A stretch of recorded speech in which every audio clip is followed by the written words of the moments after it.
Dirty Birds fans, welcome in to Falcons Today by Chat Sports. My name is Moose, and I am your host, here to deliver you the very best in Atlanta Falcons news and rumors. And if you've been living under a rock, obviously you know the Atlanta Falcons solidified their GM position last night, hiring Ian Cunningham, the assistant, or former now assistant GM of the Chicago Bears. He will now join Matt Ryan as the president of football, new head coach Kevin Stefanski, offensive coordinator Tommy Rees, and the entire Atlanta Falcons staff. So everything is coming together. I feel very happy about this hire. I think this is easily the best hire the Falcons have made this offseason. So do me a favor, smash that thumbs up icon if you are happy about bringing Ian Cunningham in as the GM. Now, based off of what you've seen off of today's thumbnail, obviously, we're going to talk a little bit about the take two. We're going to talk a little bit about the Chicago Bears and maybe potentially poaching Tyson Bagent and some other free agent or trade candidates that Ian Cunningham could steal from Chicago and bring to the Atlanta Falcons. Before we get started, though, I want to hear from you. Are you happy with the Falcons hiring Ian Cunningham? Let me know in the comments section down below. I'll give some shout-outs, by the way. I'll give some shout-outs. Atlanta Dog says, get Bagent. Steven says, WWW, A+ hire. Marlon, good to see you, man. How are you, man? IN Jonathan Elisha says, why is he a good hire? He has surrounded himself throughout his entire career around winning football. He started as an area scout for the Baltimore Ravens when Joe Flacco was the quarterback there. He won a Super Bowl. Then he gets upgraded in Baltimore, goes to the Philadelphia Eagles as the director of college scouting with Carson Wentz, Nick Foles, in that Super Bowl run, wins a second Super Bowl, and then most recently in Chicago has kind of rebuilt the Bears from the very bottom of the NFL to the very, well, not the very top, but now a playoff contending team that was literally 3 points away and one play away from making the NFC Championship game. So that's why it's a great hire. I think Ian Cunningham is ridiculously smart. I think he is going to surround himself with not only really good people in Matt Ryan, but he will make the right decisions when it comes to this team's future in the draft, in free agency, and with the overall roster construction. What's going on, everybody? Chris says freaking A+. Calvin says it's a great hire. I agree. Ronald says it's a great hire. I agree. Stewart says a winning GM. Nice to have the Falcons hiring a winner. Completely agree. He is a Roswell, Georgia man, too. That is also very true. Pavel, I'm going to disagree with you slightly. I don't think Terry was a great GM. I think he was an all right GM. I don't think he was bad. I don't think he was great. I think he was just kind of mediocre. And the record proved that. He didn't have a single winning season as the Falcons GM. Not one. And you can make the argument that that was coaching. You could make the argument that that was Arthur Blank putting him in a spot where he couldn't succeed. But it's your job as the GM to hire the right coaches and to make sure that everything gets put into place so that your team succeeds. And he couldn't do it. What do you think Ian will address first in the roster? That's a great question, actually. I'm going to say wide receiver. I think wide receiver for sure. Yeah, and the Kirk Cousins situation was a terrible move on Terry's fault. Can we steal Grady Jarrett back? Probably not. I mean, you could try, but probably not. Is Ian going to be as aggressive as Ryan Poles? I would think so. I don't see why he wouldn't. I've got a couple of players that Ian can poach from Chicago in this live stream. So if you guys want to make sure that you keep up to date with all of these different videos that I've got spewing in my head, make sure you hit that subscribe button and like today's stream for the very best Atlanta Falcons off-season content. Ashen says at least 2 wide receivers. Funny you mentioned that. I have the Dirty Birds taking 1 wide receiver from the Chicago Bears. No, it's not DJ Moore or Rome Odunze. So get that out of your head because I don't think that's a possibility. However, there is one free agent that I believe the Falcons could bring back to Atlanta. Played on our team before, currently on the Chicago Bears. I think you know who I'm talking about. Need better line depth. I think adding a little bit of offensive line depth can't hurt. God, my nose itches today. It's probably because I just trimmed my nose hair. You know what I mean? Like you trim your nose hair and then it just starts to itch. Bingo. By the way, I just want to bring this up really quick. Do you like this new uniform concept? I saw this on Twitter. I think this is kind of like an homage to the throwback Falcons, and I think it's pretty clean. I would give these like a B+ or an A-. I really like these. Do you guys like these? Let me know. Sorry, I had to make sure that my phone is off here. There we go. Got to put this on Do Not Disturb. I'd give it a B+. I don't know if that I love the gray pants. I think that's what's throwing me off here. I think if you went with white pants with the red stripe, it would look a lot better. I don't know that I love the gray pants. I think it's pretty good. I don't think it's great.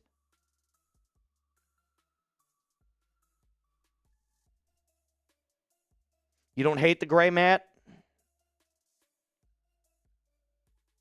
Yeah, that's what I'm saying. I think it's the gray that's throwing me off there. I love the helmets. I love the uni. I love Bijan, but I think it's the pants that are throwing me off. Ryan coming in with a 5. By the way, if you want your question answered, the best way to have it put up on screen is to send in a super chat. We'll make sure that Ryan's gets put up on screen here in just a sec. Yeah, I think it's a B+. I think it's the only thing preventing it from being an A is the white. I need it to be white. It's Bijan's birthday today. Happy birthday to Bijan.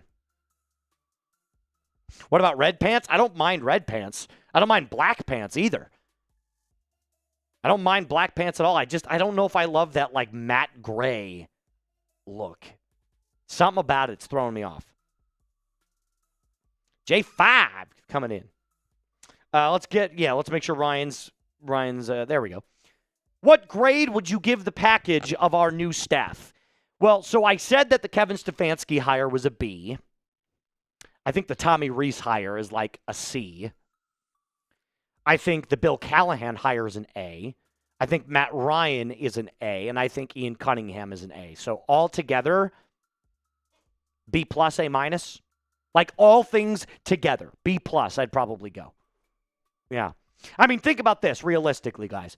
We went 8-9 the last 2 years, and that was with an awful staff. Could you imagine if it's just a slight upgrade? We're talking 10-7. And that's exactly what I think the Falcons are going to go next year, is 10-7. B+ to A- for the entire package of new hires. The one that I really don't love is Tommy Rees. And I'm a Notre Dame guy, and I don't love Tommy Rees.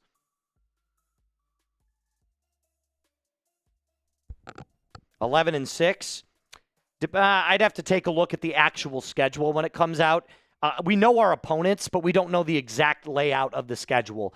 That doesn't come out until May. So once I see the schedule, I'll give a more accurate prediction. I don't think it can get much worse, guys. I really can't. All right. On today's show, here's what we're going to talk about. You ready? There we go. Could Ian Cunningham be bringing in a new quarterback? I think it's entirely possible, and believe it or not, the more my mind starts to think about this player, the more that I get to watch this player, the more I'm thinking it's actually a pretty good idea if you're Ian Cunningham, and I'll explain coming up in the next episode. Plus, I think Pitts might be finding a new home. And even if he doesn't sign with this specific team, I do believe, based off of what I'm reading and what I'm hearing, that Kyle Pitts is most likely gone in Atlanta. It's just my prediction. You don't have to agree with it, but the more and more I'm seeing, the more and more I think it is likely that Kyle Pitts is out in Atlanta because the franchise tag to me just doesn't feel like a feasible option, at least. It does because I think it helps the Atlanta Falcons. I don't know that it helps Kyle Pitts. Oh, yeah. Matt Marsh is on it, man. All right. Make sure you hit that subscribe button. I've got producer JD on the ones and twos today. We're going to talk a little bit about the quarterback position and why I believe that maybe going out and trading for Tyson Bagent is actually a smart thing for not only Michael Penix Jr., but for the overall health and future of the Atlanta Falcons. So, Mr. JD, are you ready to rock and roll, sir? He's ready to rock and roll. Make sure you hit that thumbs up icon. Falcons fans, let's go and talk very quickly. Donovan, we'll get to your super chat here in just a little bit, my friend. Let's talk Ian Cunningham and a brand new quarterback.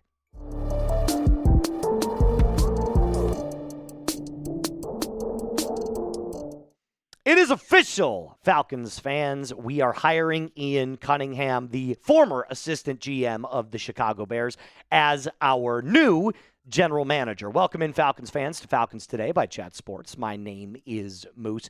I want to go off and say first things first here. I love the Ian Cunningham hire. I think this is an excellent hire, somebody that has definitely shown he has surrounded himself with winning football. With the Baltimore Ravens, won a Super Bowl ring. With the Philadelphia Eagles, won a Super Bowl ring. He's gotten promoted everywhere that he's gone and has kind of helped turn around the Chicago Bears as the assistant GM alongside Ryan Poles, who is the GM of the Chicago Bears.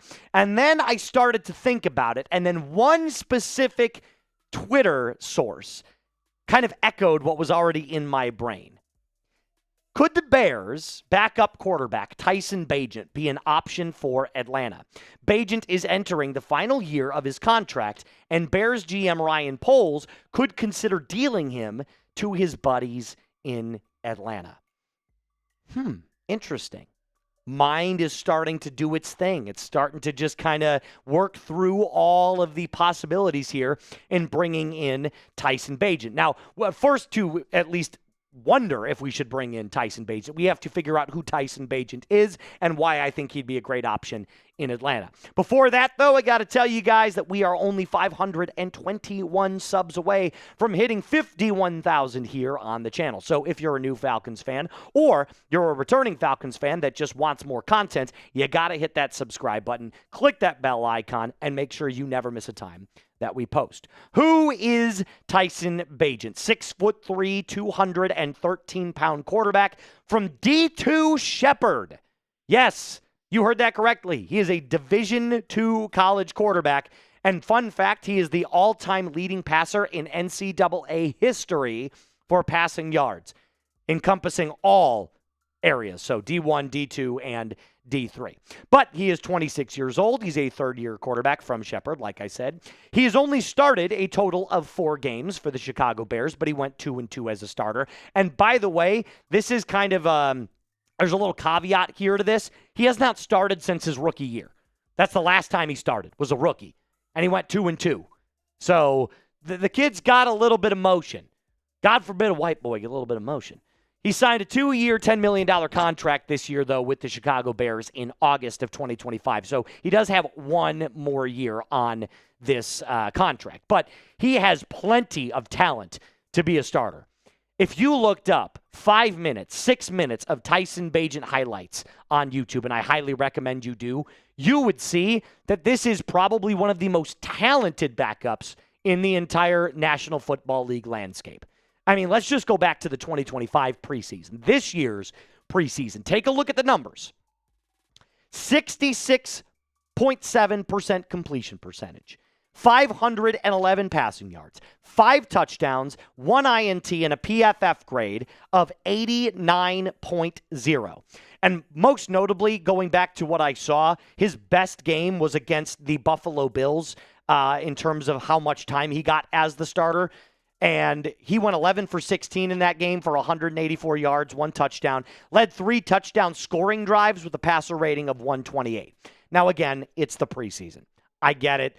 We shouldn't be going off of just preseason numbers. But if you compare Tyson Bagent's preseason numbers to that of our preseason quarterback in Easton Stick, I think you'll find that Bagent blows him out of the water.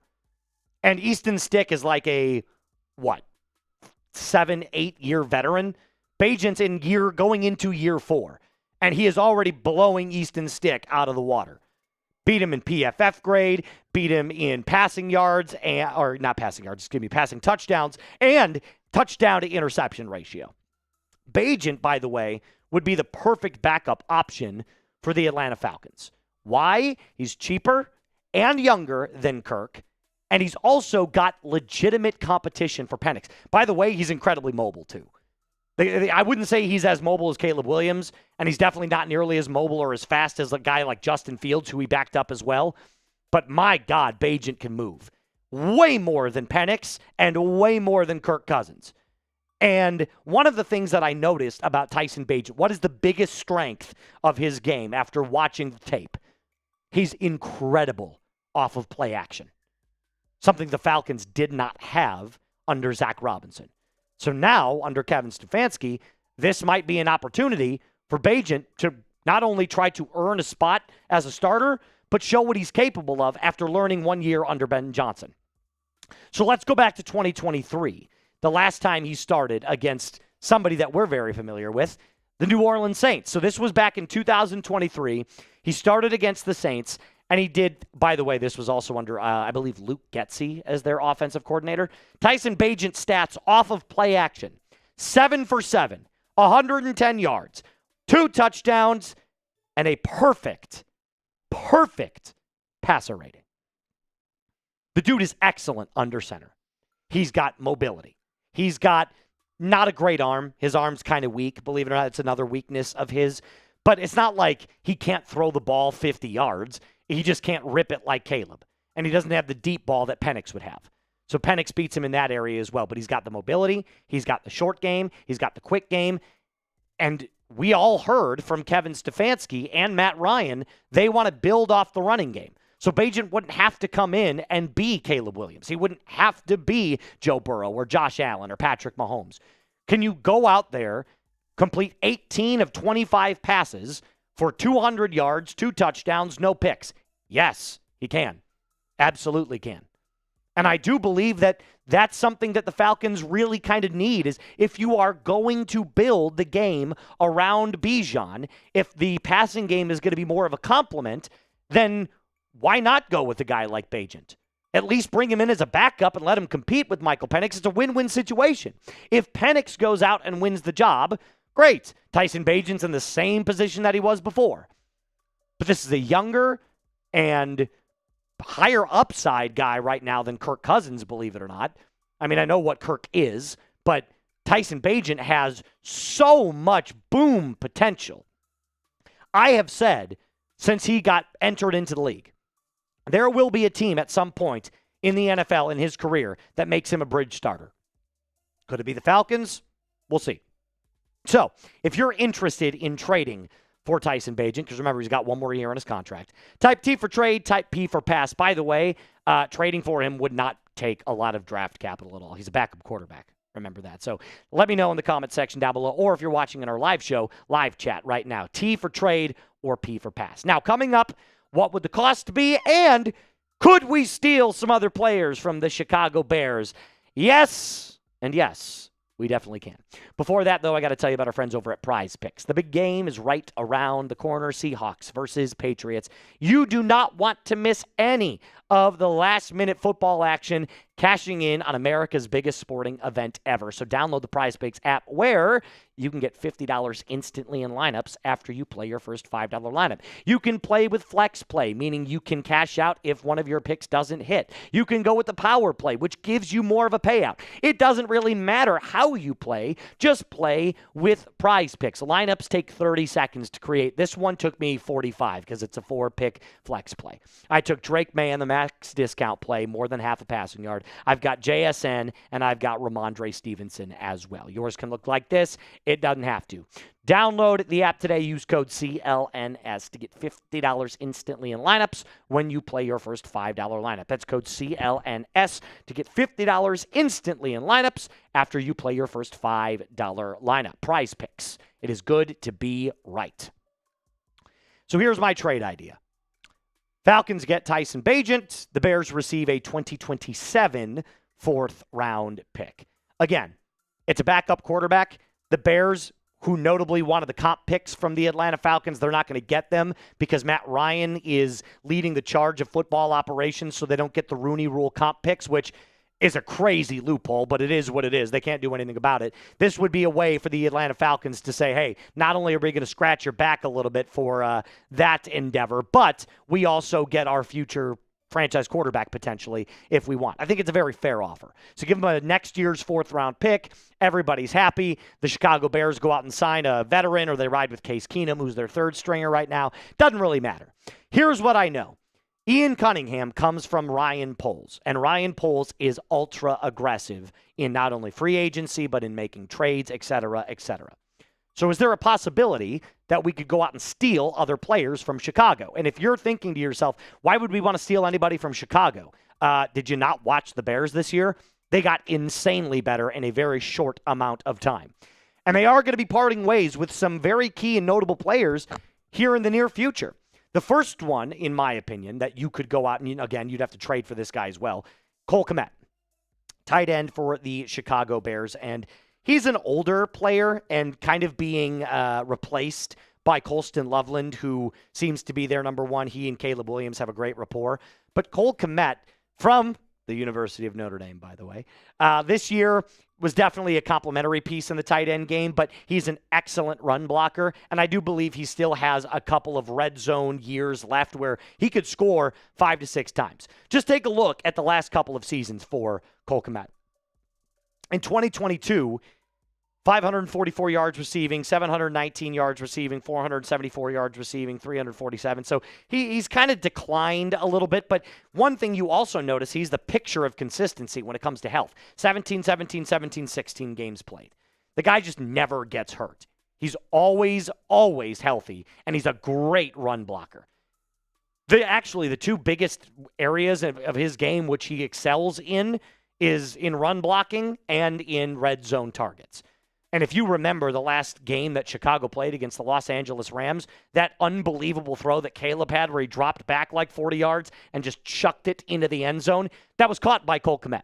So just a fun fact there for you. There's another reason why I believe Cole Kmet might be out of Chicago. This was his most recent Facebook post that I found. Just oddly enough, he said, "I love you, Chicago," and that's all he said. So a lot of people are kind of speculating that this could be that he's ready to move on or they're ready to move on from him. So obviously Cole Kmet seems to be one of those players that with Kevin Stefanski's background with tight ends could be one guy that we can go out and trade for as well. Let's stop talking about trades though for a second. Let's talk about pure free agency. Here's pure free agent targets, the next 2. Nahshon Wright, cornerback for the Chicago Bears. Now, he's only been with Chicago for 1 year, but this year was by far probably the best of his entire career. I mean, 11 PBUs, he had 5 picks, and a coverage grade that was pretty respectable at 63.4. The one thing I will say about Nahshon Wright is that he is a boom or bust corner, kind of like Trayvon Diggs. He either is picking that ball away, breaking up the pass, or he's giving up big chunk plays. Now, again, I realize that we want a lockdown corner, but how many of them are there on the free agent market that are true, tried and true lockdown? And cornerback is one of those premium positions now in the NFL where if you've got a lockdown corner, nobody's willing to part ways with them. So Nahshon Wright could be a nice, cheap option that had a huge, productive 2025 that the Falcons could use to explore getting rid of Mike Hughes. I mean, I think we can all agree Hughes was fine last year. It's like a C or a C plus year, but he's old. He's old. Yeah, it's time to move on from Mike Hughes. You got to get somebody younger, cheaper, and with bigger upside than Hughes. And Nahshon Wright definitely is that. Final target. Uh-oh. Bringing him back, baby. Olamide Zaccheaus. A familiar face. A familiar face indeed. Here, look, I realize what Falcons fans are going to say. No, we do not want Olamide Zaccheaus back. But take a look at what you've got currently on your wide receiver depth chart. I'll let you study this for just a second. You would welcome Zaccheaus back with open arms, without a doubt, because you've got Drake London and an injured Darnell Mooney, and then really nobody else. Zaccheaus would slide immediately into that Ray McCloud spot, and he'd be way better than Ray McCloud, by the way, who is currently unemployed at the exact moment. But this last year, Zaccheaus was a reliable fourth option for Caleb Williams. 39 receptions, 313 yards, 2 touchdowns. I'm not saying Zaccheaus is a game breaker. He's not a home run hire. He's not a home run signing. But if the event and the goal is to make this wide receiver room better, then Zaccheaus would help you attain that. There's no doubt in my mind. I'd bring him back. I absolutely would bring him back. So he could be somebody you line up in the slot. It's just an immediate upgrade to anybody that you have currently in the Falcons wide receiver room. So before we take on off out of here, if you would poach any players from the Chicago Bears, let me know in the comment section down below. And if so, who are they? And if not, tell me why.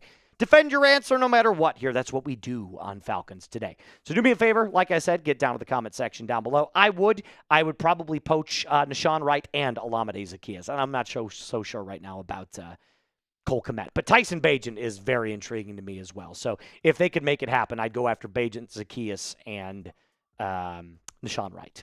That's all I got for you on today's episode. A reminder to hit that subscribe button, like today's video. As always, Falcons fans, rise up and be cool. Sweet.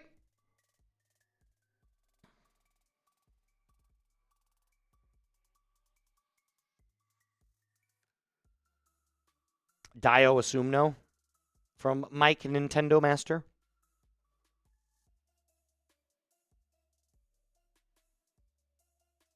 A lot of people say that they'd bring him back in a heartbeat. I think I would too. Donovan coming in with a $10 super chat. Appreciate you, Donovan. The red with the new logo is horrible, and the pants are ugly too. Moose, you better be staying here. I won't donate no more.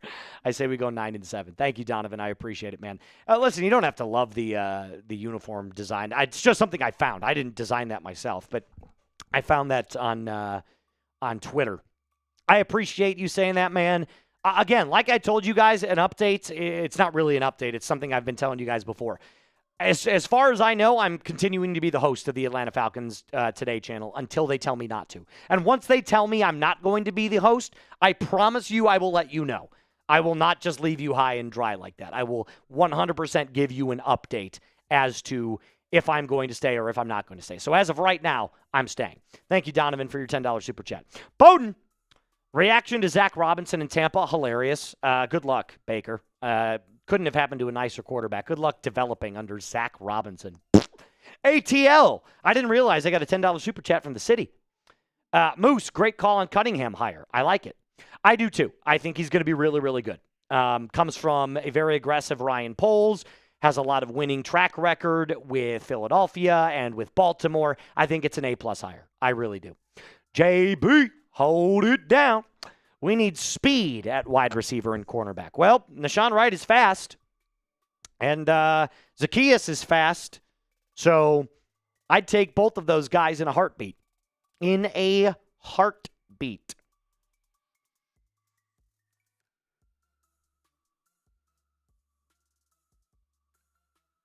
Bring in Odell Beckham Jr. over a guy like Zaccheaus? No way. When's the last time Odell played? Had to have been like 2 or 3 years ago. Been a long time. No, it was after that. I think it was the Ravens. It might have been the Ravens a couple years ago. Yeah. Might have been. Mike Evans in free agency. Baker would cry. I don't think he'll ever play for the Falcons. I really don't. I think he's gonna retire a Tampa Bay Buccaneer. And I bet you he signs a 2-year deal. I think Evans signs a 2-year deal with Tampa, and I think he retires after that. Because what is he, 30? Is he 32 or 33? Like, I think he's, 32? Yeah. And he's always hurt. So I bet you he plays till he's 34 or 35, and then he'll be done. 32? Yeah, I knew it. I knew it. I knew he was older than 30. I knew that for a faked. Yeah, we're not going to get Mike Evans. But Alec Pierce would be awesome. I just don't know that we have enough money to pay him. The guy's going to get an $80 million contract, guys. He's going to get a 4-year, $20 million a year contract. Like, the dude is he's a premium price. You got to have a lot of cap space.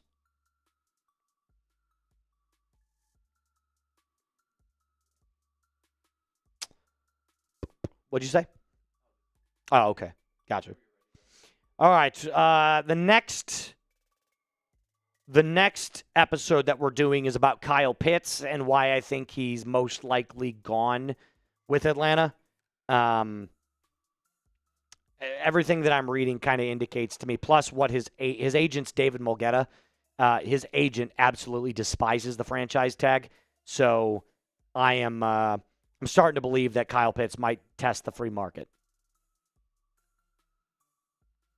You guys ready? Who's too good? Oh, Surratt.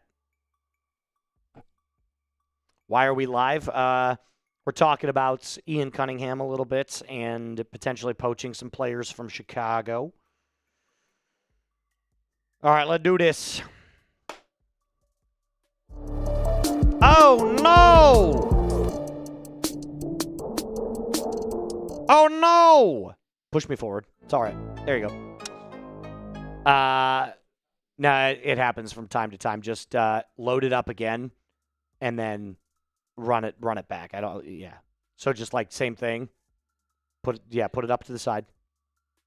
The same, yeah, there you go. And then do the same intro push like you did last time. That make sense? Yeah, it happens from time to time. It's a live stream thing. All right, now we're ready.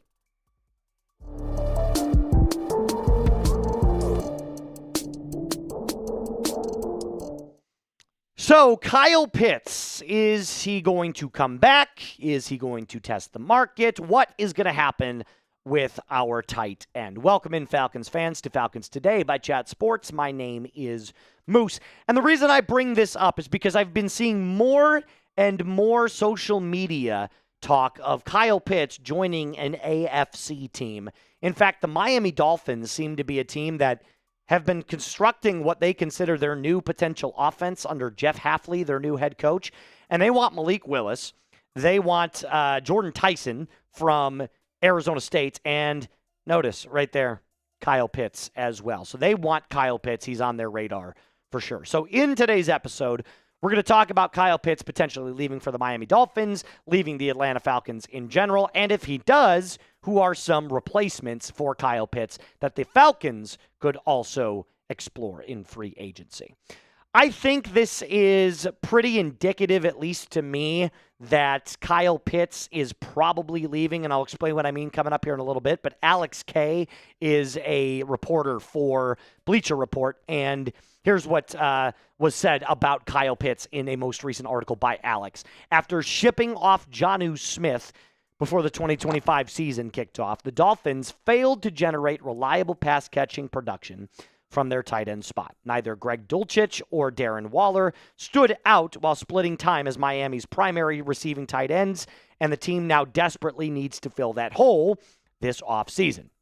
Regardless of whether it's Tua, Quinn Ewers, or someone else ending up as the starter under center for Miami in 2026, Pitts should emerge as a favorited target thanks to his excellent playmaking skills and ability to create mismatches all over the field. That is incorrect, by the way. That is not the 2025 season stats. Pause.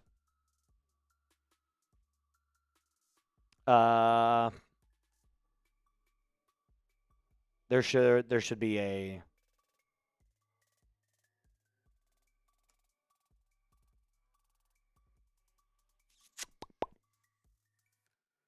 One second, guys. A little behind the screen viewpoint here. Yeah, that might have been from earlier this season, like as the season went along, but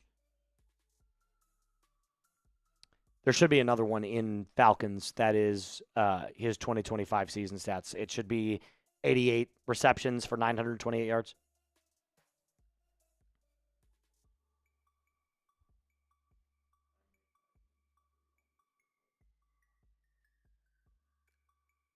Here, let me check real quick. Sorry. 1 second, guys. Sorry about this.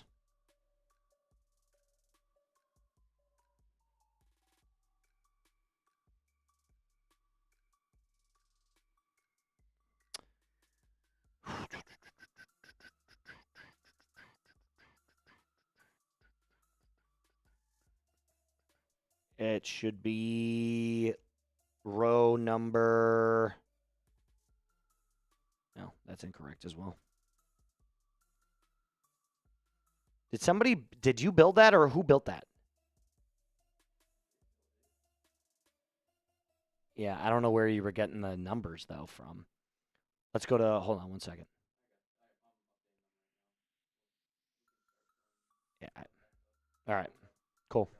That's fine. Sorry about that, guys. We'll start over.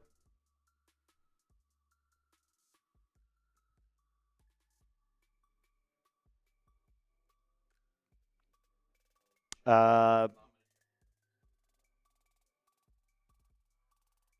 mean, they were already built, though. So, like, I don't know why that would be. You see what I'm saying?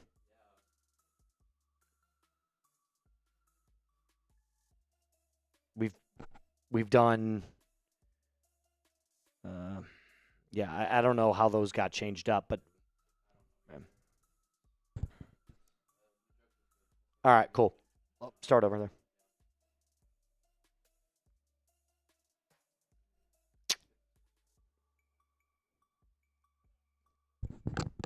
Yeah, I was going to say those numbers are way too low for Kyle Pitts. All right, cool. Starting over. Sorry about that.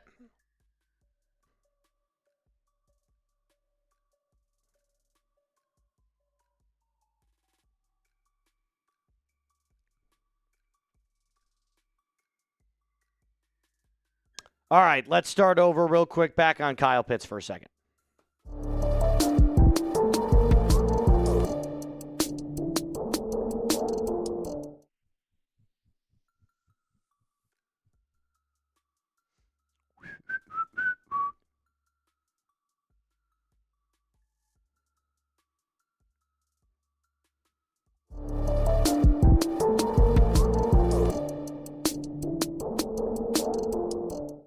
Today's episode is all about Kyle Pitts. Is he going to stay a member of the Atlanta Falcons? Is he going to explore an option with another team? Well, on today's Falcons Today episode, by the way, welcome in Falcons fans. My name is Moose. We're going to talk about Kyle Pitts and why I believe he might be trending towards testing the free agency market rather than re-signing with the Atlanta Falcons. And the reason I say this is because I've been scouring social media and I have found many sites that are indicating that the Miami Dolphins are constructing a potential new offense that involves Kyle Pitts alongside Malik Willis, Jalen Waddle, and Devon Achane as well. So this would actually be, if just throwing it out there, if I'm a Dolphins fan, that's actually a pretty nice looking offense. But we're not the Dolphins channel. We're the Atlanta Falcons Today channel. So we got to explore why Pitts might leave for Miami, why he might leave in general, and if he does, who do we replace him with? So Alex K is one of these reporters for Bleacher Report. And there was a recent article written about Pitts and why the fit in Miami would be great, written by K, and here's what was said specifically. After shipping off Jonnu Smith before the 2025 season kicked off, the Dolphins failed to generate a reliable pass-catching production from their tight end spot. Neither Greg Dulcich or Darren Waller stood out while splitting time as Miami's primary receiving tight end, and the team now desperately needs to fill that hole this offseason. Regardless of whether Tua, Quinn Ewers, or someone else ends up starting under center for Miami in 2026, Pitts would emerge as a favored target thanks to his excellent playmaking skills and ability to create mismatches all over the field. And I'll be the first one to say it. It was a up and down roller coaster of a year for Kyle Pitts.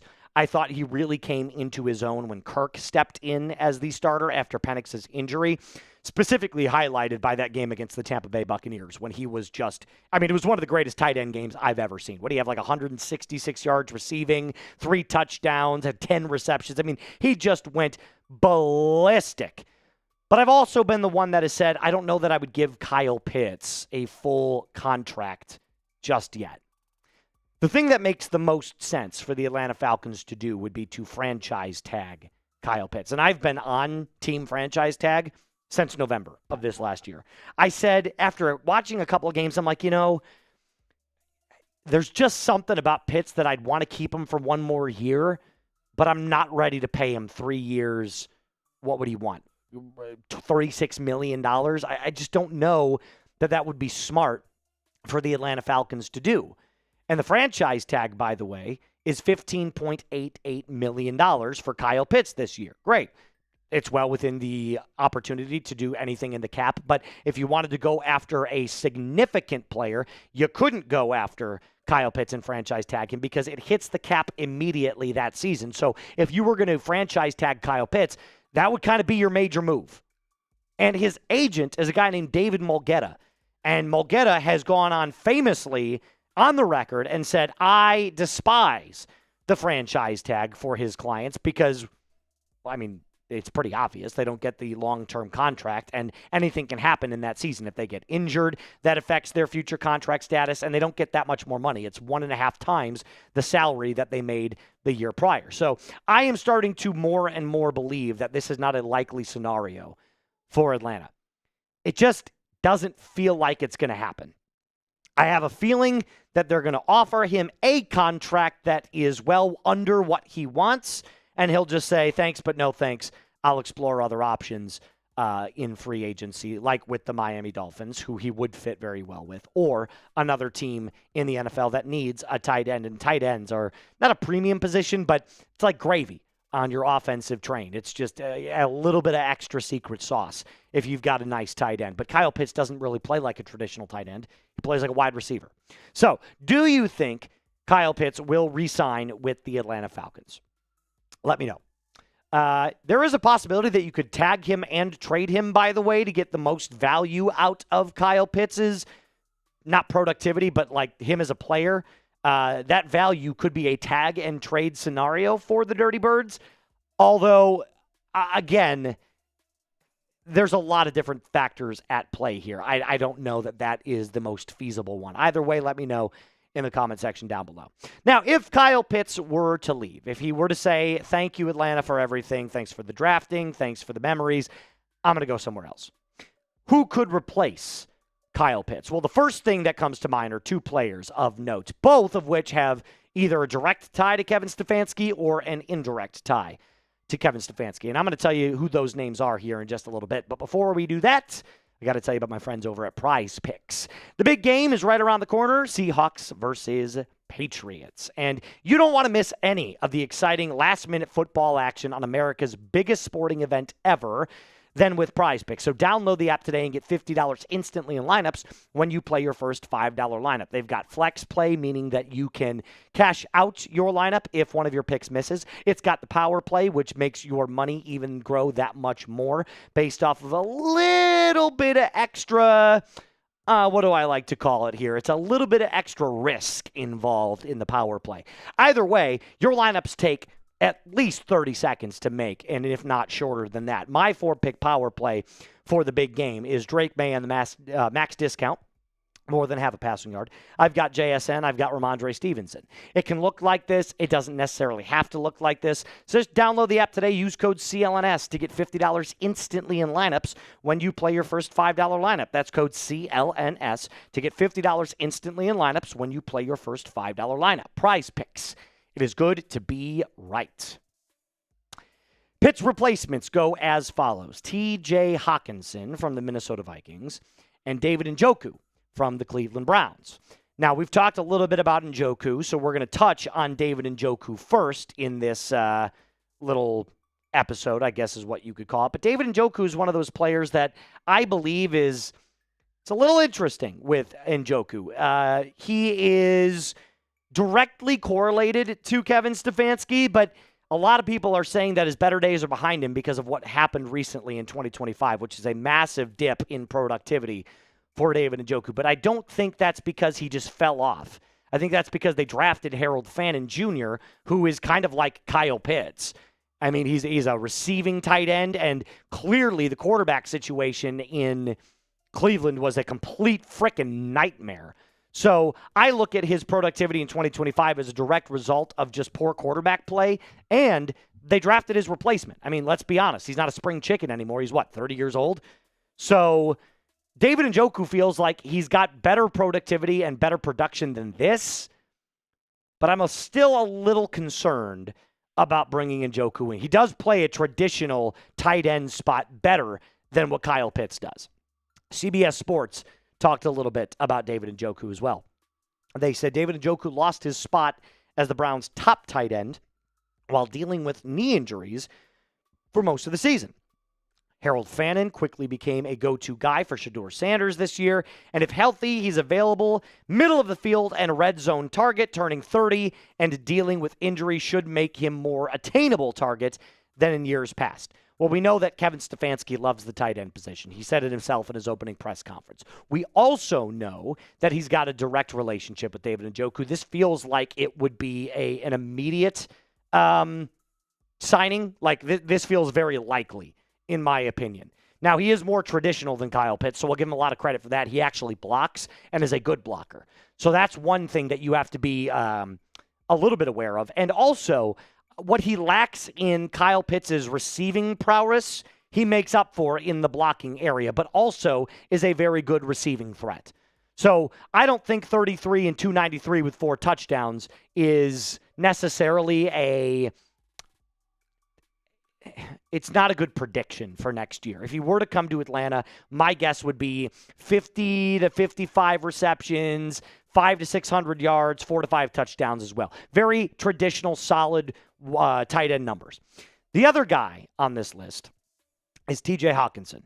And Hawkinson, notably, I do believe is starting to fall off a little bit more. He's had a couple more drop problems. He's had some injury concerns, but he does have the indirect correlation with Kevin Stefanski, who spent the 2019 season with the Minnesota Vikings. Now, Hawkinson was drafted by the Detroit Lions before signing with the Vikings. But if the Vikings were to cut Hawk post June 1st, it saves them $15.9 million. That's a hefty amount of change. And I talked to our Vikings host, Patrick Seatman, and I said, is there any possibility that they cut TJ Hawkinson? And he said, yeah, there is. That's a legitimate possibility for the Minnesota Vikings. And again, a guy that has been plagued by injuries, kind of has fallen off a little bit. But if you go back to his 2023 season and his 2022 season, that's some really good productivity right there, my friends. 95 receptions for 960 yards. He is a player, by the way, that worked directly with Kirk Cousins. So if Kirk were to come back on some restructured deal, I don't think it's going to happen. This also could be a reason that you would go get a TJ Hawkinson. But he's not my first choice. I would rather re-sign Pitts than go out and get TJ Hawkinson. But he's fine. And if the Vikings do cut him, he would make up for at least 50 to 70% of what Kyle Pitts would give you. He's also a much more willing blocker as well. So both of those tight ends that I listed today are far better blockers than Kyle Pitts would be, which, again, if Tommy Rees is running 12 to 13-man personnel and extra tight end sets, then, of course, you'd want to go with one of the guys that can block better than Kyle Pitts. That's all I really got for you today. Make sure you name a tight end you think the Falcons should bring in. If that's Kyle Pitts, let me know in the comment section down below. But I'm going to say David Njoku would probably be my first choice over a guy like TJ Hawkinson, but I'm still team franchise tag of Kyle Pitts. Either way, let me know in the comment section down below. That's all I got for you on today's episode. A reminder to hit that subscribe button, like today's video, and as always, Falcons fans, rise up and be cool. Cool. Coolio, as they say.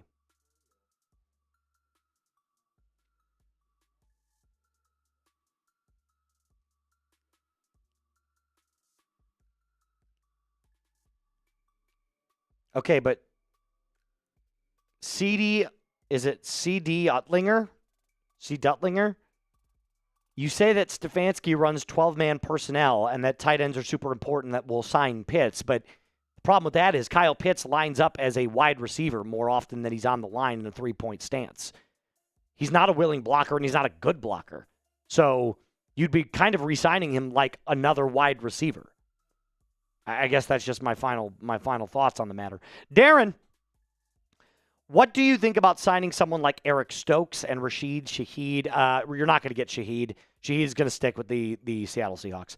Then drafting someone like Deion Burks as a slot in like the 4th. I don't hate Deion Burks. I'd rather go with a guy like Jeremy Bernard or Chris Brazzell.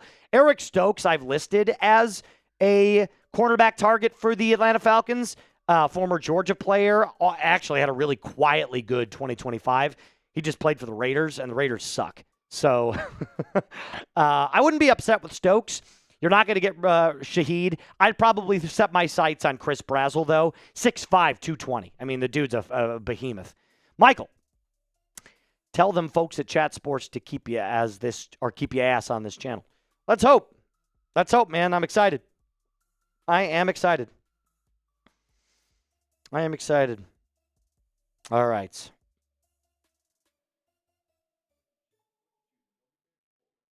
Ooh. That's a good one. I'm probably going Chipotle, honestly. Hoagie's great. The burger is fantastic. Yeah. I'll probably end up going Chipotle. That's just the regular. The regular it comes with bacon and like their like house-made sauce. It's fantastic. What's for lunch for you guys today on this Friday? I'm getting Chipotle. Chipotle is my life. Branched. No, we're not getting. Guys, stop with the Haynes King. Haynes King is like Stetson Bennett to me. Like the dude's. Haynes King would be the next Taysom Hill.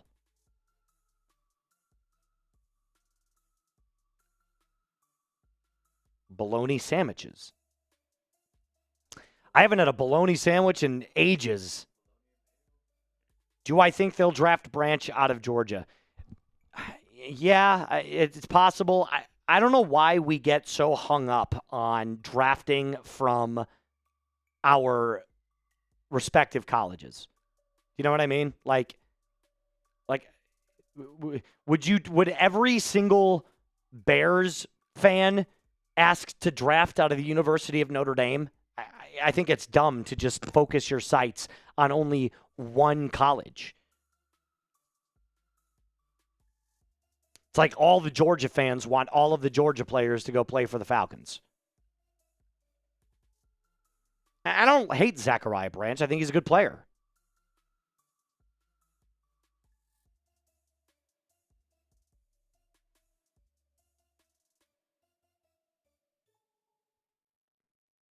It's like we like our states.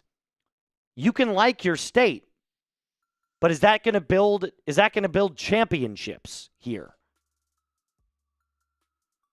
Like talent can be found everywhere, guys. The best quarterback in the league played at Wyoming.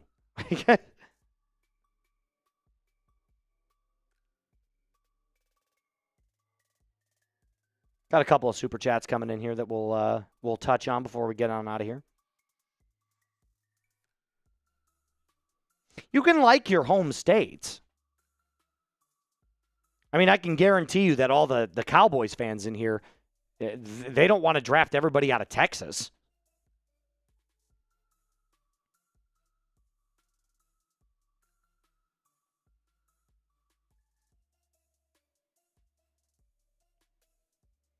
NCC. NC Cards.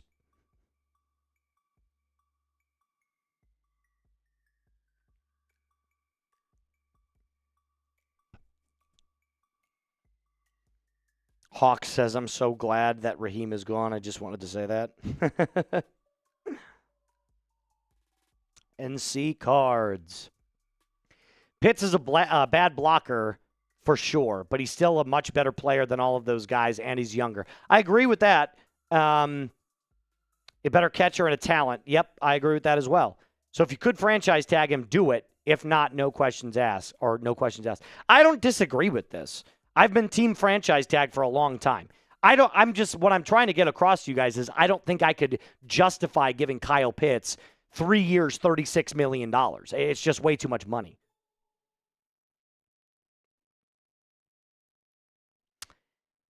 JB. Me too. I'm glad Zach Robinson's gone. I'm glad Marquise Williams is gone. I'm glad Raheem's gone. TJ Yates is gone. At least we think.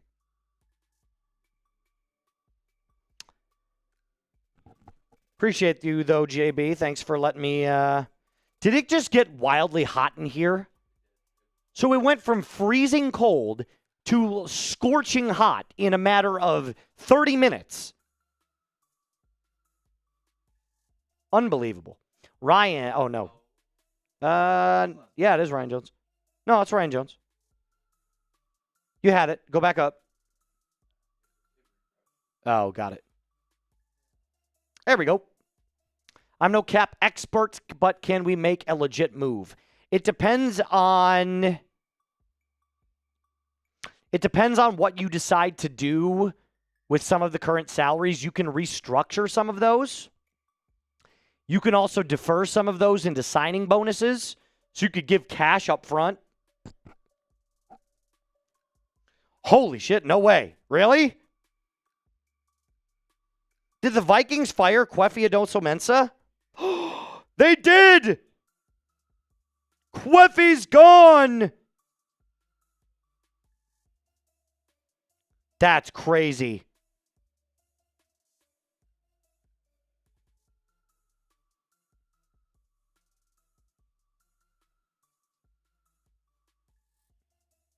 Wow.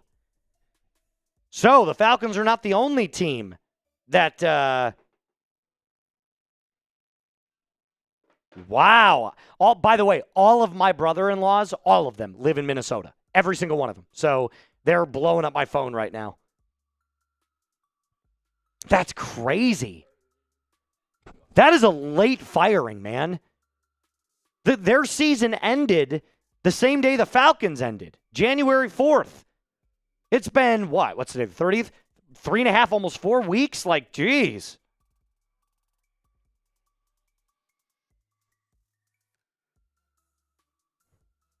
Unbelievable. Kwefi is gone. Wow. The Mensa.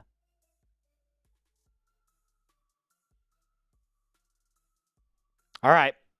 That's all I got for you guys today. We got to put in our lunch order. Hopefully you guys had a lot of fun with that. Ian Cunningham, now back with the Dirty Birds. Not back with the Dirty Birds, but back in Georgia. First real GM job. I'm excited to see what he's able to do. Obviously, we've got, what's the 30th, like I said? We've got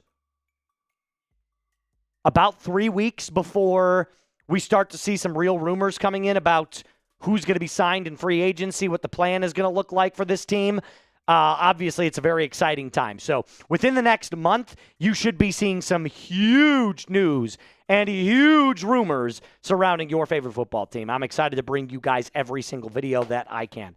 A reminder to hit that sub button, hit that thumbs up icon, and a day in the life. No, it's okay. Don't worry about it. Thank you, Hawk, for your $2 super chat, my friend. I appreciate it. Can you just stay on and do a day in the life? Hopefully I do get to stay on, my friend. I'm looking forward to it if I can. But as always, Falcons fans, have a great weekend. Rise up and be cool.